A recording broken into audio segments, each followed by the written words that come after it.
వాడి ఆధీనంలోకి తీసుకునటానికి చాలా మందిని కొద్ది ఇంచుమించు 80% జనాల్ని వాడి ఆధీనంలోకి తీసేసుకున్నాడు.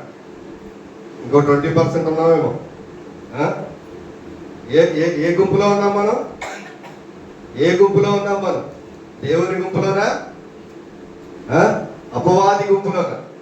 ఎక్కడున్నాం మనం? ఈ ఫల సంగ్రహపు పండుగలు లేకపోతే మనం చేసుకునే అన్ని పండుగలు కొద్దిగా ఇంచుమించు ఎన్ని పండుగలు చేసుకుంటాం? 7 పండుగలు చేసుకుంటాం. 7 పండుగలు మనల్ని అందరినీ ఒకటి చేయడానికి ఇవ్వబడ్డాయి. ప్రాముఖ్యమైన విషయం అది. మనమందరము దేవుని సన్నిధిలో నిలవాలన్నది ఆ దేవుని ప్రథమ ఉద్దేశ్యమై ఉన్నది. ప్రియులారా, ఒక్కొక్క పండగకి ఒక ప్రత్యేకతను ఏర్పాటు చేసి ఆ ప్రత్యేకతలను మనతో జరిగించడానికి, ఆ ప్రత్యేకతలను మనలో జీర్ణింపు చేయడానికి ఆ దేవుని ఉద్దేశ్యం ఏమైనది? మనమందరము ఏక మనస్కులమై ఒకరి ప్రేమను ఒకరు పంచుకుంటూ, ఒకరి అభిమానాన్ని ఒకరు చూరగొనుచు ఆ దేవునికి ప్రథమ ఫలములై జీవించాలన్నది ఆ దేవుని ఉద్దేశ్యమైనది. ప్రియుల, మన కోసం దేవుడు చాలా ప్రయాసపడుతున్నారు, ప్రాకులాడుతున్నారు, ఆరాటపడుతున్నారు. ఎలా ఆరాటపడుతున్నారు అంటే కొంచెం వాక్యంలోకి వెళ్ళి చూద్దాం. ఎఫెసీయులకు రాసిన పత్రిక 1వ అధ్యాయము 20వ వచనం చూడండి.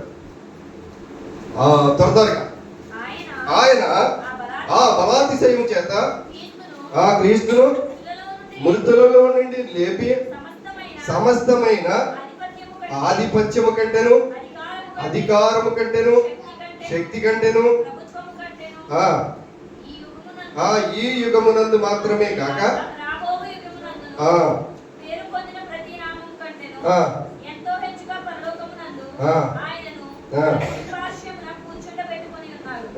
దేవునికి స్తోత్రం. హల్లెలూయా. ఎక్కడ కూర్చోబెట్టుకున్నారు? ఆయన కుడి పార్శ్వమున ఒక సింహాసనం వేసి ఎవరండి ఈయన? కుమారుడైన యేసుక్రీస్తు వారు. ఎందుకు కూర్చోబెట్టుకున్నారా అంటే అక్కడికి ఎందుకు వెళ్ళారు ఈయన?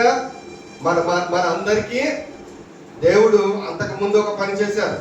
ఆ పని ఏమిటంటే మనల్ని రక్షించడానికి ఈ లోకానికి పంపిస్తే, మనల్ని రక్షించడానికి ఈ లోకానికి పంపిస్తే మనమేమి చేసామయ్యా అంటే, ఎవరు చేసింది? మనమే కదా? మనమే. ఆయన ఏం చేసాం? ఆయన ఎంతో ప్రేమతో, ఎంతో మనల్ని అందరినీ రక్షించడానికి, మన రక్షణార్థమై ఈ భూలోకానికి దేవుడు పంపిస్తే, ప్రయాసపడి పంపిస్తే, ఆశపడి పంపిస్తే మనం ఏం చేసామయ్యా అంటే ఆయన్ని రకరకాలుగా దెబ్బలు కొట్టి, ఆయన ముఖం మీద ఉమ్ములు వేసి, ఆయనకి బళ్ళెంతో పొడిచి, ఆయన్ని రకరకాల హింసలు పెట్టి, ఎంత దారుణమైన మనుషులు అంటే మనం కదా. మనలో ఎంత దారుణమైన లక్షణాలు ఉన్నాయో ఒకసారి గమనించండి ప్రియులారా. ఇక్కడ ఆయన ఎందుకు పంపించారు ఈ లోకానికి? మన పాపాలన్నీ కడిగి వేయటానికి, ఆయన రక్తముతో శుద్ధి చేయటానికి ఆయన ఈ లోకానికి వచ్చి మనల్ని ఆయనతో పాటు ఇవాళ ఎక్కడ కూర్చున్నారు? ఆయన దేవుని కుడి పార్శ్వమున సింహాసన ఆసీనుడై కూర్చున్నాడు. ఆయన పక్కనే మనకు కూడా ఒక చోటుని ఏర్పాటు చేయటానికి ఆయన ఈ లోకమునకు వచ్చి అది దేవుని ఉద్దేశ్యమై ఉన్నది. ఇక్కడ దేవుడు ఎంత ఆరాటపడుతున్నారు, కుమారుడు ఎంత ఆరాటపడుతున్నారు మనల్ని రక్షించడానికి, మనల్ని దీవించడానికి, ఆయన లోకానికి, ఆ పరలోక రాజ్యానికి తీసుకువెళ్ళడానికి ఎంత పడ్డారనేది మనకి వాక్యం ద్వారా తెలుస్తూ ఉన్నది ప్రియులారా. అంత ప్రయాసపడితే మనం ఏం చేసాం? ఆయన్ని తీసుకుని వెళ్ళి సిలువేసి ఆయన ప్రాణాన్ని తీసేసి కదా.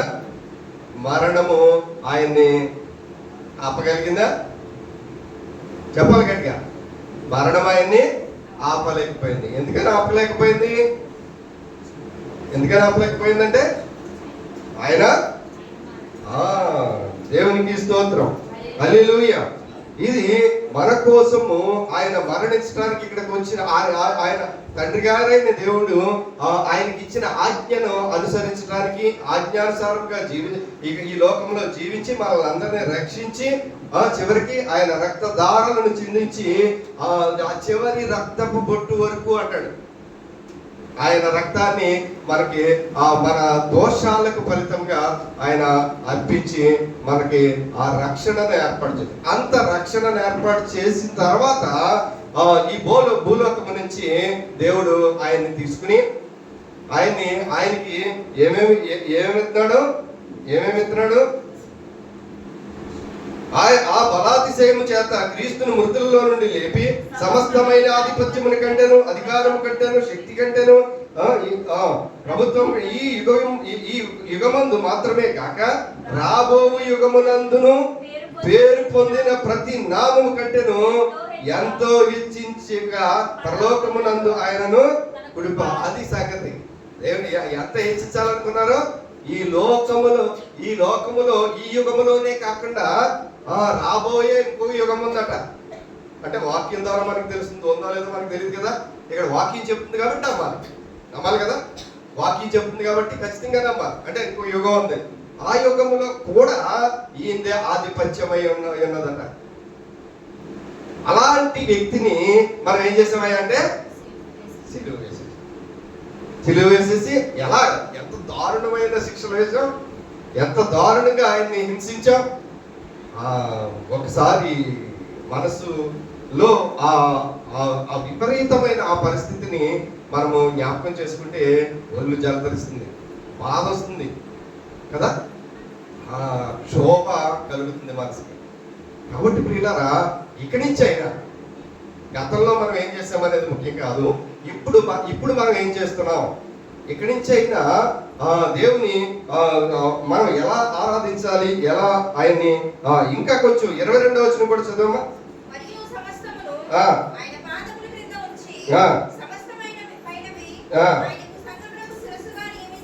సంఘమునకు శిరస్సుగా నియమించెను, ఆ సంఘము ఆయన శరీరము సమస్తమును పూర్తిగా. అది సంగతి. ఆయన ఎలా ఉంచారా అంటే మన కోసం సంపూర్ణమైన వ్యక్తిగా ఉంచారు. అందుకే మీరు పూర్ణ ఆత్మతోను పూర్ణ మనసుతోను మేము నన్ను ఆరాధించాలి దేవుణ్ణి. అందుకే ఇక్కడ అంత పరిశుద్ధుడైన దేవునితో మనం ఎలా ఉండాలి? అంతే పరిశుద్ధత కలిగి ఉండాలి. అంతే పరిశుద్ధత కలిగి ఉండాలంటే ఇక్కడ అపవాది చేతుల్లో ఉన్న మనం ఎక్కడున్నాం? మనం అపవాది చేతుల్లో ఉన్న మనం ఏమంటాడంటే కొలసీలకు రాసిన పత్రిక 1:3 చూస్తే మనం ఎక్కడ ఉన్నామా అంటే 1:13 ఆయన మనలను అంధకార సంబంధమైన అధికారములో నుండి విడుదల చేసి తాను ప్రేమించిన తమ కుమారుని యొక్క రాజ్య నివాసులుగా చేసెను. ఆ కుమారుని యందు మనకు విమోచన అనగా పాప క్షమాపణ కలుగుచున్నది. దేవునికి స్తోత్రం, హల్లెలూయా. మనకు విమోచన ఉందట, మనకి విమోచన ఉందట. ఎలా జీవిస్తే విమోచన ఉంటుంది? ఆయనకి ఇష్టమైన బిడ్డలుగా, ఆయనకి నచ్చిన వ్యక్తులుగా, ఆయనకి నచ్చిన నడవడికలో ఆయన్ని మనం ఆరాధించగలిగితే, జీవించగలిగితే. ఇక్కడ క్రైస్తవులు అన్న ప్రతి ఒక్కరూ చిన్నల కాడి పెద్దల వరకు గుర్తుంచుకోవాల్సింది ఏమిటంటే ఈ జీవితం చాలా చిన్నది. ఈ జీవితము చాలా చిన్నది. ఈ జీవితం ఒక 60 సంవత్సరాలు, 70 సంవత్సరాలు, 80 సంవత్సరాలు నువ్వు బతకొచ్చు. కానీ తర్వాత నీ జీవితము, ఈ శరీరాన్ని విడిచిపెట్టిన తర్వాత నీ జీవితము చాలా గొప్పదై ఉన్నది. ప్రియులారా, వినాలి, ప్రతి ఒక్కరూ వినాలి ఈ మాటను. ఎందుకు ఇక్కడ ప్రభువాన్ని మనం నమ్ముకోవాలి? ప్రభువాన్ని అంత పరిశుద్ధంగా, అంత మహోన్నతుడిగా తీర్చిదిద్ది తండ్రి గారు అంత ప్రాముఖ్యమైన స్థానాన్ని ఆయనకి ఇచ్చారంటే, ఎందుకు ఇచ్చారా అంటే మనల్ని అందరినీ ఆయన నామము చొప్పున దేవుని సన్నిధిలో నిలవబెట్టడానికి. మనల్ని అందరినీ ఎక్కడ నిలబెడతారు? ఆయన నామముతో. మనం ఇప్పుడు ఎక్కడికి వెళ్ళాలి అంటే ప్రభువు పాదాల దగ్గరికి వెళ్ళాలి. ఎవరి దగ్గరికి వెళ్ళాలి? ప్రభు పాదాల దగ్గరికి వెళ్ళాలి. ప్రభు పాదాలు ఎక్కడున్నాయి? ఎక్కడ దొరుకుతాయి మనకి? ప్రభు పాదాలు ఎక్కడ దొరుకుతాయి మనకి? ఆయనే దేవుడై ఉన్నాడు కాబట్టి వాక్యమే ఏమంటది? వాక్యమే దేవుడై ఉన్నాడు కాబట్టి ఇక్కడ ఎవరి దగ్గరికి రావాలి? మనం వాక్యము దగ్గరికి. వాక్యం దగ్గరికి వస్తే ప్రభు పాదాల దగ్గరికి వచ్చినట్లే. కాబట్టి ప్రభు పాదాల దగ్గరికి వచ్చిన మనల్ని ఇక్కడ దేవుని కృపలో బ్రతుకుచున్న మనల్ని అందరినీ పరమ తండ్రి అయిన యేసుక్రీస్తు వారు ఏం చేస్తారా అంటే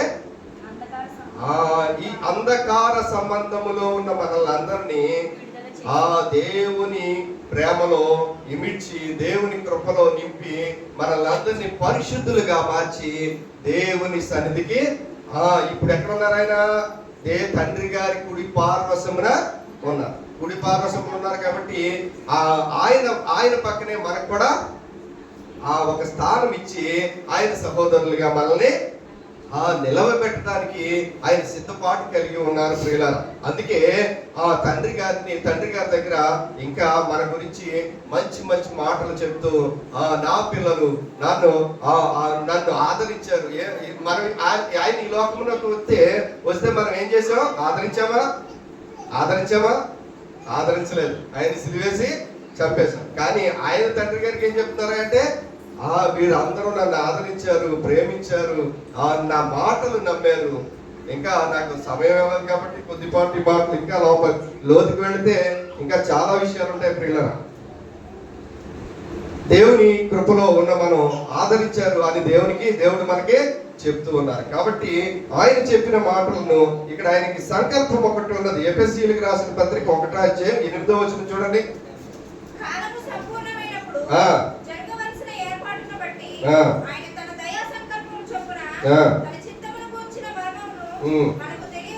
తెలియజేసి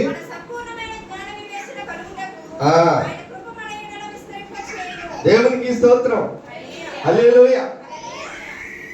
ఏం చేశారంటే ఇక్కడ కాలం సంపూర్ణమైనది, జరగవలసిన ఏర్పాటును బట్టి ఆయన తన దయా సంకల్పము చొప్పున తన చిత్తమును గురించి మర్మము అట.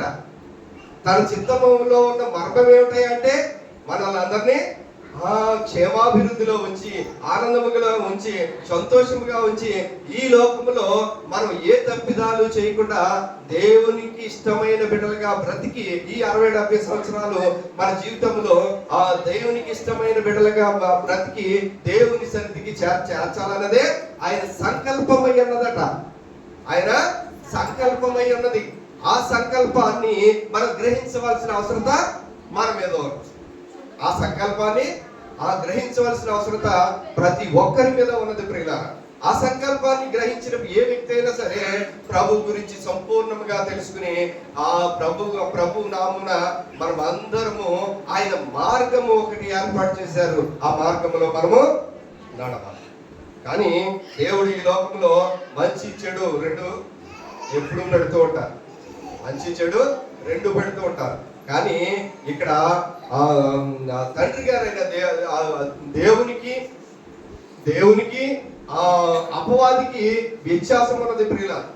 అపవాదికి దేవునికి వ్యత్యాసం ఏమై ఉన్నదంటే దేవుని మాటలు కొంచెం చేదుగా ఉంటాయి. దేవుని మాటలు కొంచెం చేదుగా ఉంటాయి, కానీ అవి పరలోక రాజ్యమునకు తీసుకువెళ్తాయి. అపవాది మాటలు కొంచెం తీయగా ఉంటాయి, మధురంగా ఉంటాయి, ఆకర్షణీయంగా ఉంటాయి. ఆ ఆకర్షణీయానికి ఈ లోకమంతా వాడి గ్రిఫ్లోకి వెళ్ళిపోతుంది. ఇక్కడ ప్రథమ ఫలముల పండుగ ఎంత కదమంది, ఇది ప్రథమ ఫలముల పండుగ. అందుకనే మీకు ఫ్రూట్స్ విషయంలోనే మీకు ఒక చిన్న ఉపమానం చెప్తాను. ఒక వేపకాయ ఉంది, ఒక పనస్తోన ఉంది. ఆ రెండు వేప పండు, పనస పండు రెండు పెడితే మీరు ఏం తీసుకుంటారు? పనసపండు తీసుకుంటారు, వేపపండు తీసుకోరు. పనసతో ఏం చేస్తుంది? పనసతో గట్టిగా తింటే ఒక దొన్న 2 దొన్నలు తింటే పర్వాలేదు. ఏదో 10-15 తింటారనుకోండి, ఏం చేస్తుంది? అది ఫుల్గా వాత చేసి మంచాన్ని పడేస్తుంది. అవునా? అపవాది దగ్గరికి వెళితే మీ పరిస్థితి కూడా అదే. అపవాది దగ్గరికి వెళితే మీ పరిస్థితి కూడా అదే. వేపకాయ ఎలా ఉంటుంది? కొంచెం చేదు ఉంటుంది. కొన్ని పండు అనుకుందాం, వేప పండు అనుకుందాం, పండు కొంచెం చేదు తక్కువ ఉంటుంది. వేప పండు ఏం చేస్తుంది? వేప పండు జోలికి మనం వెళ్ళాం. వేప పండు జోలికి వెళితే వేప పండు ఏం చేస్తుంది? మన ఆరోగ్యాన్ని సరి చేస్తుంది. వేపకాయకి పనసపండుకి ఉన్న వ్యత్యాసం అది. కానీ ఈ లోకము ఎవరిని కోరుకుంటుంది? పనసపండునే కోరుకుంటుంది. ప్రియ సహోదరులారా, సహోదరి, ఈ రోజు ఆలోచన చేయండి. ప్రభువారి వాక్యమును మీరు ఆస్వాదిస్తున్నారా? ఈ లోకమును ఆస్వాదిస్తున్నారా? మీరు ఈ లోకమును ఆస్వాదిస్తే పనసతో తిని మీ ఆరోగ్యాన్ని చెడగొట్టుకున్న వారు అవుతారు. అదే ఆ వేప పండు తింటే మీరు ఆరోగ్యాన్ని ఎన్నో రకాలుగా మీరు కాపాడుకున్న వారు అవుతారు. అంటే ఆ దేవుని వాక్యము జోలికి వెళితే వేప పండు తిన్నట్లుగా ఉంటుంది. ఎందుకంటే గద్దింపులు ఉంటాయి కదా, అన్ని గద్దింపులే ఉంటాయి, జాగ్రత్తలు ఉంటాయి. అదే అపవాది దగ్గరికి వెళితే అన్ని హ్యాపీగా, సంతోషంగా ఈ లోకంలో మనం ఆనందంగా బ్రతకచ్చు కదా. మనం ఏం కోరుకుంటారో ఈ రోజు, ఈ క్షణము, ఈ ప్రథమ ఫలముల పండగ రోజున మీరు మీ జీవితాలకు ఏం కోరుకోదలుచుకున్నారో నిర్ణయం మీకే వదిలేస్తున్నాను ప్రియులారా. ఎందుకంటే దేవుని దగ్గరికి మీరు ఇష్టపడి మాత్రమే వెళ్ళాలి. దేవుని దగ్గరికి ఇష్టపడి మాత్రమే వెళ్ళాలి. అపవాది మిమ్మల్ని ఆకర్షించి మిమ్మల్ని లాక్కుండా ప్రయత్నం చేస్తారు. అదే దేవుడైతే మిమ్మల్ని మీరే ఇష్టపడి దేవుని దగ్గరికి రావాలి. దేవుని దగ్గర ఆకర్షణలు ఉండవు. కాబట్టి ఏది మీరు కోరుకుంటారో, ఏది మీరు కోరుకోవాలనుకుంటున్నారో అది మీరు మీ ముందే ఉంది. మీ ముందే మీ జీవితాలు నిర్ణయించబడ్డాయి. కాబట్టి నా సమయం అయిపోయింది, ఇంకా చాలా మాట్లాడాలి, కానీ అయ్యారు సమయం ఇవ్వట్లేదు, దిగిపోతున్నారు. కాబట్టి సహోదరులందరికీ మీ కోరికలు దేవునికి ఇష్టమైనవిగా ఉండుటకు దేవుడు తన అనంత శక్తిని మీ అందరికీ కలుగజేసి దీవించి ఆశీర్వదించును గాక. ఆమేన్.